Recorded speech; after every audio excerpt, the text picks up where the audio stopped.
Donc toi-même, tu rêves. Toi, tu crois que sans Jésus, tu peux faire quelque chose. Hein? Dans tes rêves. Et Jésus dit quoi? Je vous enverrai le consolateur, celui qui va venir faire. Donc ce n'est pas toi qui fais, c'est le Saint-Esprit qui fait en toi. Bon, maintenant, est-ce que le Saint-Esprit là d'abord est même en toi? Tu t'es questionné comme ça. Heureux ceux qui sont pauvres en esprit, non? Bon, maintenant, quand tu es pauvre en esprit, ça veut dire que tu n'as que la vie de Dieu, de l'esprit en toi. Tu n'as plus les autres esprits. Mais maintenant, on a pris ça dans la religion pour dire que heureux ceux qui sont pauvres, non? Ils n'ont pas dit en esprit, on a coupé le verset. C'est comme ça qu'à l'époque, les gens avaient ramassé les lingots d'or, allaient déposer dans les religions. Et les prêtres les avaient dit que heureux ceux qui sont pauvres, heureux ceux qui sont pauvres, ils verront Dieu. Hein? Amen. Dès que vous ramassez vos biens pour aller les déposer, les biens, vous devenez pauvre pour voir Dieu.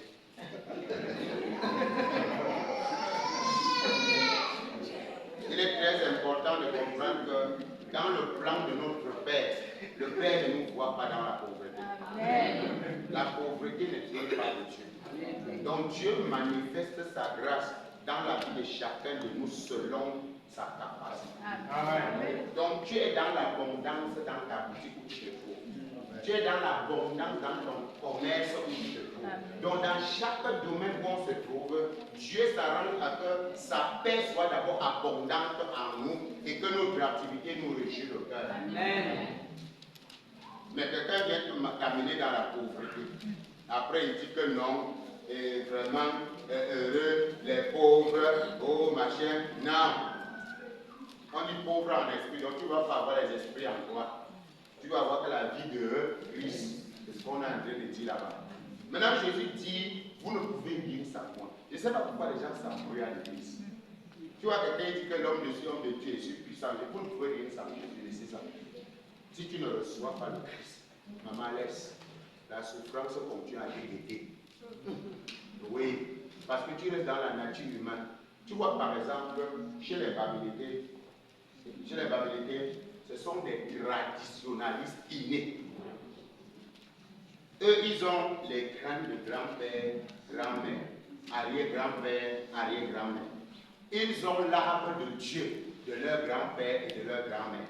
C'est-à-dire que quand l'enfant part en ville, sa vie, ces choses ne marchent pas, on y va au village, ta grand-mère te le prend.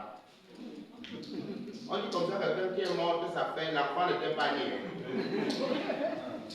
Oui, donc tu ne t'es même pas encore né.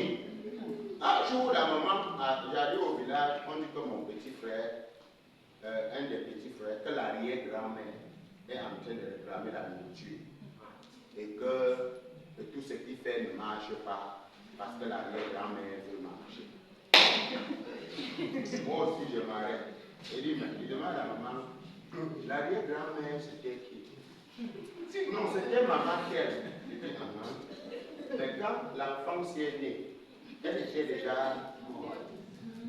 Et puis, bêtement, dans mon ignorance, maman, la grand-mère, comment dit qu'elle veut manger? Elle est... Non, on doit aller sur sa tête jeter un peu de nourriture. Tu vois comme ça, et les gens, tu arrives en bas des arbres à l'ouest. Les gars sont en train de gorger une chair. Ils prennent la viande, ils mettent dans le calebasse noir. On va mettre en bas de l'arbre. On dit vraiment, Dieu, tu sais que ton enfant souffre. On parle comme ça à l'arbre. Tu sais que ton enfant souffre, que l'arbre il est vraiment, que tu l'aimes. En bas de l'arbre. C'est l'arbre qui va aller aider l'arbre. Et regardez maintenant le principe. Le principe de la loi du sacrifice, c'est un monde des démons. Maintenant, quand tu donnes le sacrifice, les démons en contrepartie te donnent aussi pour 1 an. Jusqu'à la durée de péremption du sacrifice. Parce que le sacrifice était pour 1 an. Donc maintenant, comme le sacrifice était pour 1 an, il faut que tu donnes aussi le sacrifice. En 1 an, c'est à périmé. Il faut encore que tu viennes renouveler le sacrifice. Bon, maintenant, quand tu viens présenter l'évangile, en leur rappelant que par l'offrande du corps de Jésus, Nous avons été sanctifiés une fois et il refuse. L'homme américain dit jamais. Qu'est-ce que tu crois en ton Jésus, lui aussi croit en son grand-père. Donc, tout ce que tu veux lui dire là, ça ne rentre pas. Mais maintenant, fais grâce, c'est Dieu qui fait grâce. Afin que, et ce qui est bien, ce qui est très bien, quand l'homme américain finit de croire à Christ, c'est fini. Il devient très excellent. Parce que ce sont des gens qui honorent, qui ont une crainte. C'est-à-dire que quand le américain a réellement reçu le Christ, la même crainte qu'il avait dans la tradition, ça se déporte dans le Christ. C'est pourquoi il est efficace. Parce qu'il sait ce qu'on appelle quoi? La crainte. Un bon traditionnaliste américain, c'est quelqu'un qui a la crainte de Dieu. On ne dit pas les traditionnels modernes. On dit les gens qui ont cru à ça. C'est-à-dire que quand ils croient aussi en Dieu. Non, c'est fini. Alors, regardez ce qu'on dit. Vous ne pouvez rien sans Jésus. Alors, vous dites, on dit, Jésus est Seigneur. Oui, on a confessé sa Seigneurie. On a cru en lui. Maintenant, nous sommes sauvés. Maintenant, tu es sauvé de quoi? Parce que tu dis Jésus est Seigneur. Bon, attends, il est Seigneur de quoi? Qui t'a posé la question? Hein? Attends, Jésus est Seigneur de quoi? Vous voyez? Tu confesses seulement qu'il est Seigneur. Mais il est Seigneur de quoi? Quand on te pose la question, tu peux répondre qu'il est Seigneur. Tu dis qu'il est Seigneur et son... C'est bien. Oui, tu as établi la Seigneurie, qui est la domination, l'autorité de Dieu sur toi. Maintenant, il t'a sauvé donc de quoi? Parce que si tu ne connais pas ces genre de questions, si tu ne les réponds pas, c'est pourquoi tu vas arriver devant les loups ravissés, ils vont te manger. Parce que quand ils vont dire aussi, toi aussi tu vas paniquer. Mais si tu sais que Jésus est Seigneur et qu'il a vaincu la mort, et qu'il t'a sauvé du péché de la nature humaine, et que tu as sa vie en toi, qui pourra encore te dire quoi? Qui va encore te dire quoi quand tu connais déjà ça? Tu sais que Jésus est Seigneur, il a vaincu la mort. La Seigneurie de Jésus établit seulement que Dieu est dans la chair, que Dieu était capable de se manifester dans la chair. Et c'est ça qui fait de lui le Tout-Puissant. Quelqu'un qui est capable de venir dans la chair et donner que la chair, comme il n'est pas Seigneur. Donc quand tu dis qu'il est Seigneur, tu comprends bien. Il est Seigneur à cause de la loi de l'incarnation. Donc il était capable de venir dans la chair. Et jusqu'à la mort de quoi? De la mort. Et il est ressuscité. Donc il n'est pas resté dans la tombe comme les prophètes de David. Il est ressuscité. Non, c'est là qu'on va lui donner la Seigneurie. Donc tu dois confesser qu'il est Seigneur avec connaissance. Donc quand cette connaissance vient dans ton esprit, comme la loi de l'incarnation, le Fils de Dieu est dans la chair. Et de quoi? Il a fait quoi avec ce corps? Il est allé se livrer à la croix du Calvaire pour le péché. Et il est ressuscité. Wow. Maintenant tu peux entendre que j'ai été crucifié avec lui. Tu peux donc déclarer la Seigneurie. Parce que quoi? Qu'est-ce qui te fait savoir ça? Quand tu lis les Écritures, la loi et les prophètes. Dans la loi et les prophètes, on nomme que Dieu n'est pas un homme. Dieu n'est pas ni le fils de quoi? De l'homme. Donc tu appelles Jésus Seigneur à cause de quoi? De cette dimension qu'il a expérimentée. Parce qu'il est venu dans la chair. Et aucun attribut de la chair n'a pu agir en lui. Quelqu'un comprend pourquoi il est Seigneur? Amen. Il est Seigneur parce qu'il est venu dans la chair, maman. Rien de ce monde n'a agi en lui. Donc il n'a pas vécu la vie de quoi? Du monde. Il n'a pas péché. C'est pourquoi la Bible déclare que nous avons un souverain sacrificateur qui est établi sur la maison de Dieu. N'est-ce pas? Il n'a pas eu de péché. Et nous pouvons maintenant, il peut nous sauver ceux qui approchent de lui. C'est pourquoi il dit approchez-vous avec assurance au trône de la grâce. Parce qu'il était tenté en toutes choses sans péché. Il n'a jamais péché. Voilà qui est le Seigneur. Qui de nous, frères? Quand nous avons même d'abord le Saint-Esprit en nous, maintenant ça nous laisse. On a le Saint-Esprit, non? Ça nous laisse. Jusqu'à là, on tombe de temps à... on se verse au sol. Maintenant, lui, étant dans la même chair que toi et moi, on dit qu'il n'a point commis le péché. Avec l'oppression du monde civil. Donc, tu restes même sans rien demander au monde sa tata. Donc, tu ne demandes rien à quelqu'un. Tu es tranquille dans ta chose comme ça là. Ça vient seulement comme ça, bourrou. On dit que ça vénère ou pas. Il n'a point péché. Et là, nous pouvons déclarer qu'il est Seigneur. Amen. Et tu déclares avec cette connaissance. Et il est ressuscité. Donc, il était impossible qu'il soit retenu par les liens de la mort. Il a brisé. Dans Acte 2, verset, il a brisé. Maman, il a brisé les liens de la mort en le ressuscitant. Amen. Et la Bible dit qu'il est ressuscité ensemble avec toi. Maintenant, s'il nous a ressuscité ensemble et il nous a fait asseoir ensemble dans les lieux célestes en Christ, comment quelqu'un peut venir maintenant? Comment quelqu'un peut venir maintenant et dire que tu es lié? Hein? Et maman, c'est que toi, tu es suspect. Frère, tu es suspect. Tu as dit que tu as reçu Jésus comme Seigneur Sauveur. Tu arrives dans une église, un prophète dit, l'Esprit me dit, il dit quoi? Attends, l'Esprit, oui, prophète, j'écoute. L'Esprit me dit de te dire que tu es une bénie de Dieu. Amen. C'est ça. Puisqu'il nous a bénis de toutes sortes de bénédictions. L'Esprit me dit de te dire qu'il a déjà effacé les actes dont les ordonnances de condamner. Il a détruit ce qui subsistait en le clouant à la croix. Là, c'est que l'Esprit dit au prophète. Amen. Donc, merci l'Esprit dit au prophète de te dire que il y a. Je vois, tu vois quoi? Au lieu de voir la lumière de la parole qui est claire, de la parole qui a franchi, tu veux seulement voir quelque chose. Tu veux voir quoi? Oui, tu veux voir quoi, frère? Il faut savoir ce qu'on doit voir, n'est-ce pas? Maintenant, regardez dans Galates 5, versets 6 et 7. Vous voyez un peu, le verset 6, frère. Vous savez, quand tu demeures dans la parole de Dieu, dans l'amour du Père, en aimant la parole, parce que tu demeures dans l'amour du Père, tu vas aimer la parole. Il est ici car, en Jésus-Christ, ni la circoncision, ni l'incirconcision n'a de valeur. Mais la foi qui agissant par l'amour, la charité qui consiste à faire du bien aux autres, et faire du bien, c'est obéir à la parole de Dieu encore.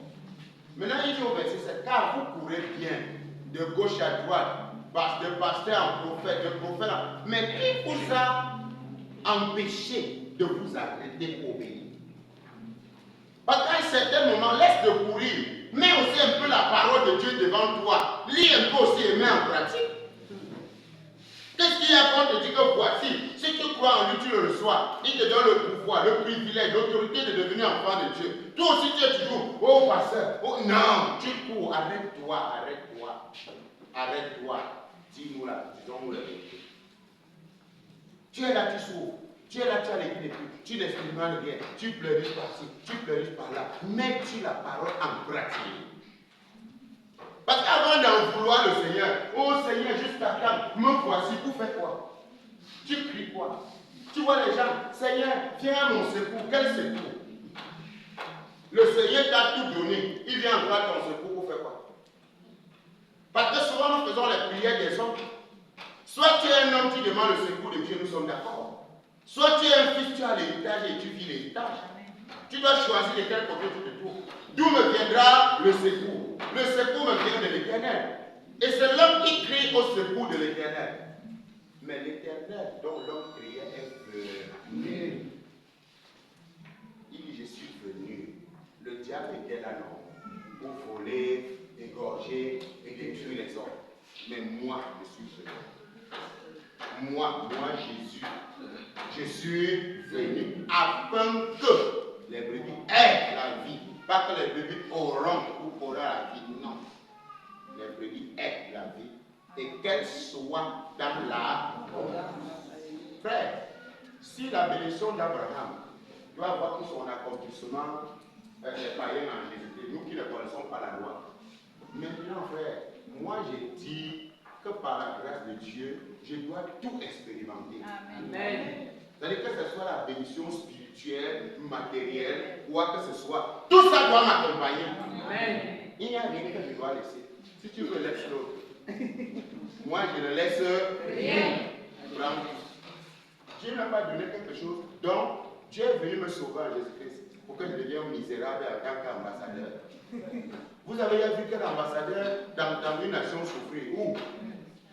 L'ambassadeur ne vit pas avec son salaire dans le pays à Prédicaire. Peut-être vous ne connaissez pas encore la loi diplomatique. quand on envoie l'ambassadeur de France ici au Cameroun, ne vit pas avec son salaire. Il y a un budget qui est alloué à l'ambassade. Les gouvernants, les ceci, les cela pour gérer l'ambassade. Son salaire est viré dans son compte et dans son pays. Amen. Donc c'est quand le gars va rentrer où? Dans son pays. C'est là où il va guetter son compte pour voir quoi? Alléluia. Son salaire.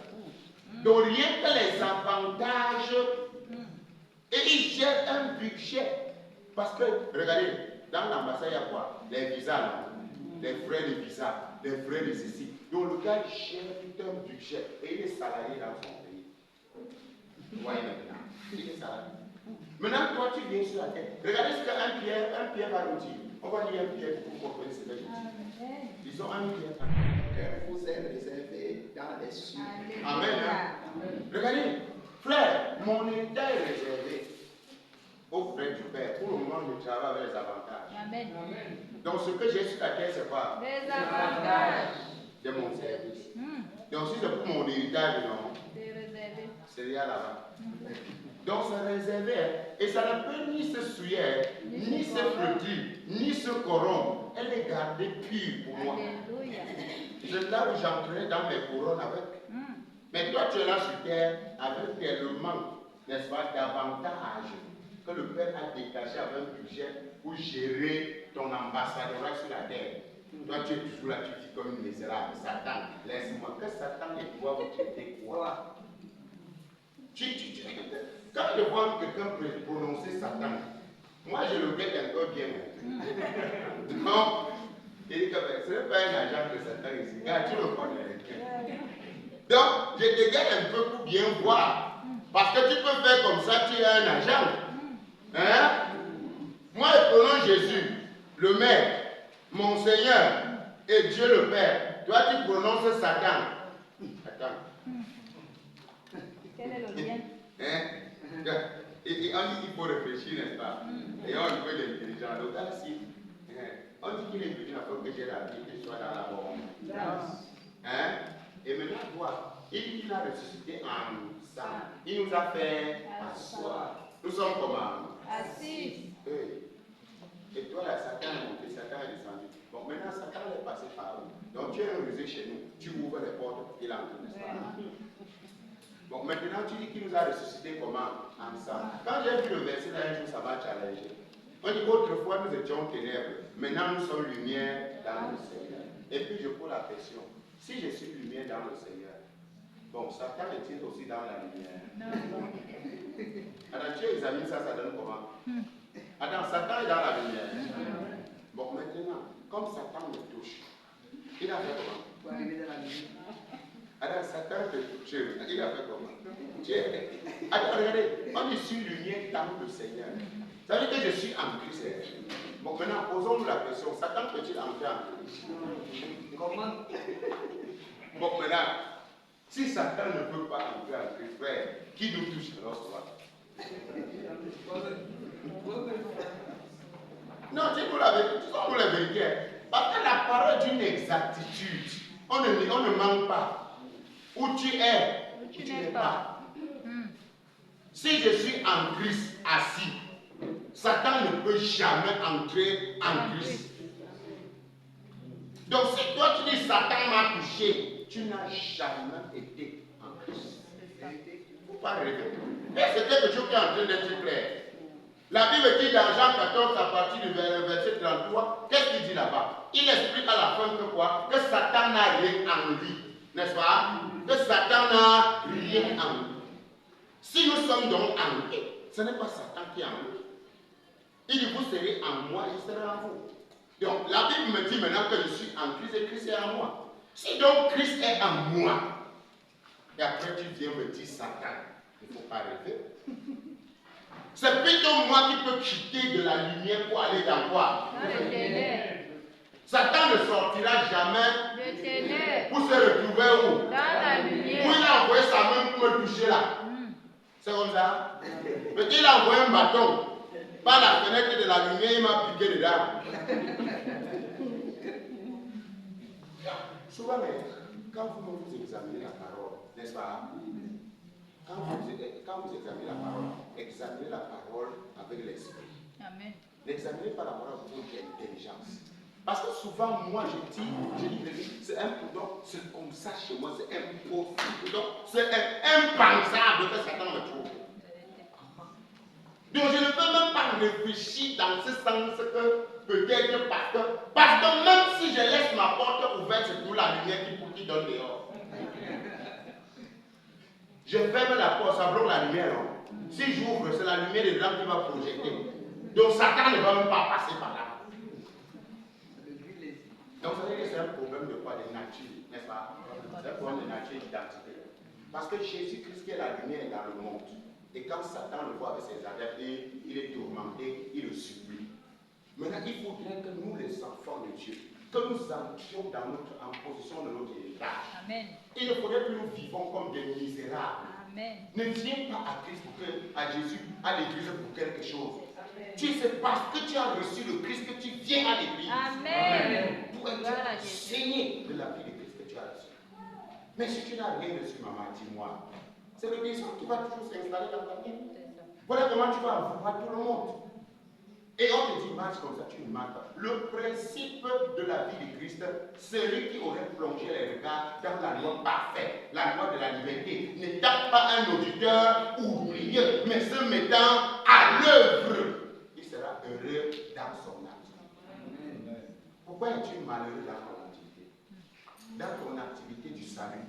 Quand tu travailles à votre salut avec crainte et tremblement. Aujourd'hui, on voit plutôt les gens qui ne travaillent plus. Tu viens à l'église, tu travailles, tu reçois les enseignements pour pouvoir manifester la vie de Christ.